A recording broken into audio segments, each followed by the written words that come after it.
एक थका देने वाला हफ्ते के बाद ऐसा लग रहा है अगर मार्केट 5 बजे तक खुला रहता तो हम लोगों का हालत क्या होता।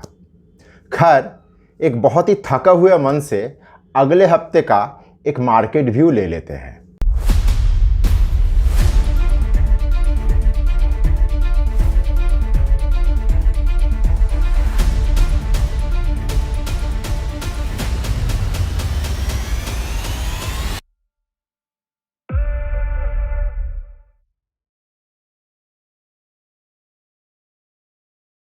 देखिए, लास्ट वीक मार्केट का फॉल का मूल कारण ग्लोबल था।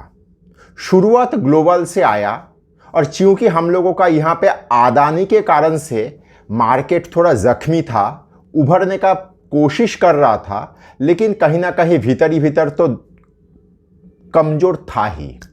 और ये कमजोरी को ग्लोबल कारण एक बहुत बड़ा एक इग्निशन दे दिया नीचे के तरफ।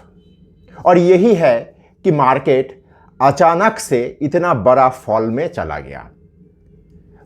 मतलब हाल फिलहाल में एक हफ्ते में इतना बड़ा फॉल हम लोगों ने शायद ही देखे हैं। इस साल में तो हम लोग देखे नहीं।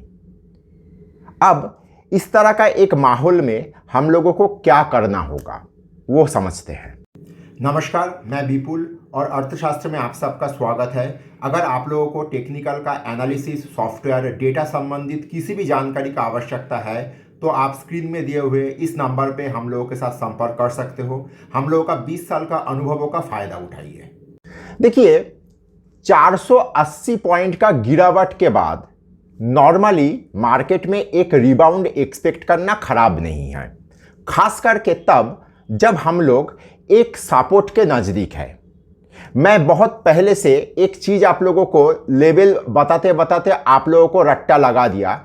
हम लोग 17,400 के करीब हैं। 17,400 के करीब होने के कारण से और 480 पॉइंट गिरावट के बाद हम लोग ये उम्मीद कर सकते हैं कि अगले हफ्ते हम लोग एक अच्छा हफ्ता देखेंगे, एटलीस्ट रिबाउंड के पॉइंट ऑफ व्यू से। तो यहाँ से एक रिबाउंड मैं एक्सपेक्ट कर रहा हूँ। हालांकि मैं जब चार्ट में जाऊँगा इसको डिटेल में समझाऊँगा। यहाँ से हम लोग एक रिबाउंड एक्सपेक्ट कर रहा हूँ और रिबाउंड मोटा मोटी 17,800 के करीब तक हो सकता है।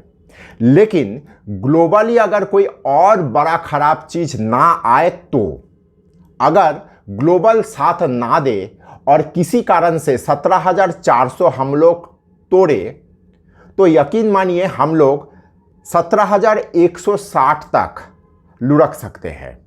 तो 17,400 को एक बहुत स्ट्रॉन्ग सपोर्ट एरिया मानते हुए हम लोग एक रिबाउंड का एक्सपेक्टेशन में अगले हफ्ते बुलिश व्यू लेके सौदा करने का कोशिश करेंगे। अब चलिए थोड़ा चार्ट को समझ लेते हैं। अगर वीडियो आप यहाँ तक देख चुके हो तो कृपया लाइक और सब्सक्राइब करिए और दोस्तों के साथ शेयर करिए, क्योंकि खुशियाँ और ज्ञान बांटने से बढ़ता है। देखिए, ये हम लोगों का निफ्टी का डेली चार्ट है। हम लोग पिछले हफ्ते इस जगह पे हम लोग का ख़त्म किए थे और हम लोग ये भी कहते कि यहाँ पे डेली चार्ट में एक dark cloud cover pattern candlestick के हिसाब से तैयार हुआ है, जो डेली चार्ट को कुछ खास अच्छा नहीं लग रहा है और खराब था डेली चार्ट। और सोमवार से हम लोग ये गिरावट देखे हैं और इस गिरावट के चलते हम लोग एक 480 पॉइंट का करीब करीब गिरावट देखे। आप लोग ये ब्लैक लाइन को गौर करिए। हम लोग इस जगह पे फिलहाल खड़े हुए हैं और ये ब्लैक लाइन हम लोगों का ये सजेस्ट कर रहा है कि हम लोग 17,400 के बहुत नज़दीक है। अब 17,400 को अगर किसी कारण से मार्केट तोड़ता है तो नीचे जो दूसरा ब्लैक लाइन है, मतलब 17,160, वहाँ तक मार्केट का जाने का फ्री फॉल गुंजाइश है। लेकिन इस जगह पे मार्केट एक रिबाउंड करने का कोशिश करेगा। हालांकि कल फ्राइडे मार्केट ये कोशिश किया भी था।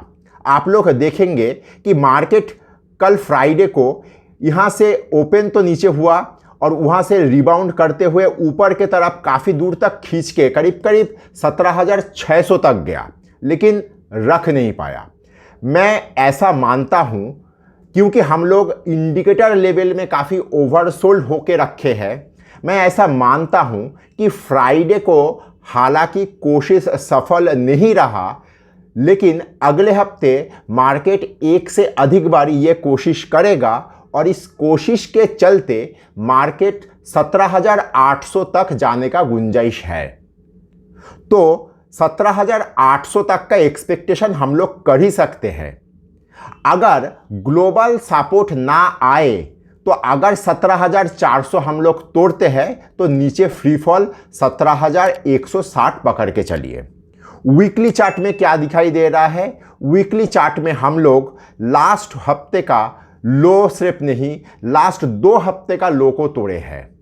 और ये ऐसा चीज़ है कि हम लोग जब 2 हफ्ते का लो को तोड़ते हुए बंद होते हैं तो ये काफ़ी चार्ट को बिगाड़ देता है, खराब कर देता है।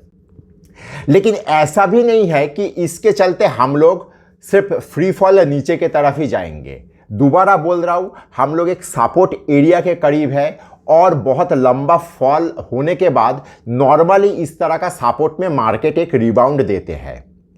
तो संक्षिप्त तरीके से अगर सोचें, अगले हफ्ते एक 300-350 पॉइंट का रिबाउंड का एक्सपेक्टेशन लेके मार्केट में काम करिए। धन्यवाद।